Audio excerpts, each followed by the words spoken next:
नमस्कार, मी सहयोगिता आणि आपण पाहता चाळीसगाव डांगांची ओळख सुराज्य मराठी. पाहुयात आजची खबरं. सिन्नर वसतिगृहातील विद्यार्थिनींना भेडसावतायत विविध समस्या. प्रशासनाच्या जाचातून सुटका व्हावी, न्याय मिळवून घेण्यासाठी विद्यार्थिनींची मनसेकडे धाव. राजूर प्रतिनिधी. सिन्नर येथील मुलींच्या वसतिगृहात भयानक प्रकार मनसेच्या हाती आले आहेत. जेवण पूर्णपणे बेचव आणि तिखट चपाती भाजलेली नसते. विद्यार्थिनींच्या मागणीनुसार जेवण देत नाही. वेळापत्रकानुसारही जेवण दिले जात नाही. हिरवा भाजीपाला कधीतरी दिला तर तोही चांगला बनवून देत नाही. जेवणाच्या ठिकाणी खूपच अस्वच्छता आहे. पाहतात सोंडे, उंदराच्या लेंड्या, केस अशा प्रकारच्या गोष्टी आढळून येतात. या गोष्टींमुळे जेवण करू वाटत नाही. गृहपालाकडे खूप वेळा तक्रार करूनही जेवणामध्ये काही सुधारणा झाल्या नाहीत. वसतिगृहात मंत्रिमंडळ नेमलेले आहे आणि सर्व वसतिगृहातील कामे मंत्रिमंडळाकडून करून घेतात. विद्यार्थिनींची हजेरी पण मुली घेतात. आजारी मुलींना पण मुलीच दवाखान्यात घेऊन जातात आणि इमर्जन्सीमध्ये कोणीही लक्ष देत नाही. वसतिगृहातील मंत्रिमंडळाच्या मुलीच बघतात. कोणत्याही छोट्या छोट्या गोष्टीवर गृहपाल मुलींना शिक्षा देतात. एवढे सगळे कर्मचारी असूनही सगळी वसतिगृहाची साफसफाईचे काम शिक्षेच्या नावाखाली करून घेतात. याचा परिणाम अभ्यासावर होतो. वसतिगृहाची सगळी साफसफाई मुलीच करतात. कर्मचारी नुसते बसून असतात. मॅडमकडे काही प्रॉब्लेम सांगायला गेल्यावर मुलींची चुकी सांगून त्यांना शिक्षा देतात. पालकांसोबत बोलण्याची पद्धत उद्धट असते. शनिवार रविवार मॅडम वसतिगृहात येत नाहीत. शनिवार रविवार मुलींना घरी जाऊन देत नाही, म्हणून शनिवार रविवार मेडिकल सर्टिफिकेट देत नाही. ज्या दिवशी घरून येतो त्याच दिवसाचं मेडिकल सर्टिफिकेट आणायला लावतात.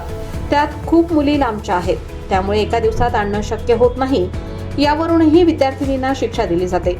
वसतिगृहाचे सर्व नियम पाळूनही समस्यांचे निरसन होत नाही. काही रूम रिकामी असूनही मुलींना एका गादीवर दोघींना झोपायला राहावं लागते.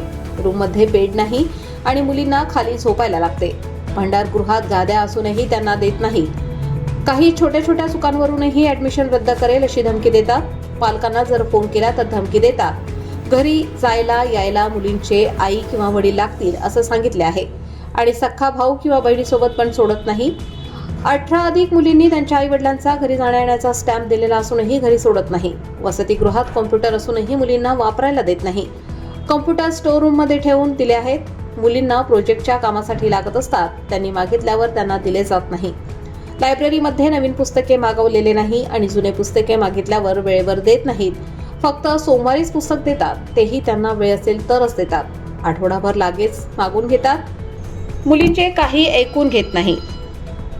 बाकीच्या हॉस्टेलच्या मुलींनी अकॅडमीला आलेल्या आहेत. त्यांना ग्राउंडचा टाइम 5:30 ते 6 पर्यंतचा आहे. त्यांना यायला 6 वाजतात. मॅडम बोलतात की लवकर यायचं नाही तर अकॅडमी बंद करेल अशी धमकी देत असतात. गरम पाण्याचे गिझर बंद पडलेले आहेत. ते दुरुस्त न करता मुलींवर आरोप करतात की मुलींनी खराब केले, जे की मुली कधीही चालू करत नाही.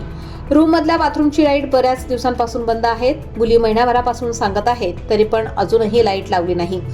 बाथरूम, नळ दुरुस्ती अशा अनेक समस्या आहेत. या त्रासदायक वर्तणुकीमुळे सिन्नर वसतिगृहातील मुलींनी मनसेचे नेते ज्ञानेश्वर लेंडे व सिकंदर पोपेरे यांच्याकडे धाव घेतली असून हा प्रकार लवकरच थांबला पाहिजे अशी मागणी मनसेने उपस्थित केली आहे.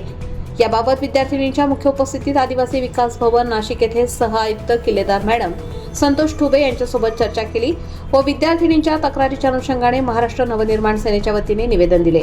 यावेळी महाराष्ट्र सैनिक ज्ञानेश्वर लेंडे, सिकंदर पोपेरे उपस्थित होते. आपल्या सुराज्य मराठीच्या YouTube चॅनलला सबस्क्राईब करायला विसरू नका.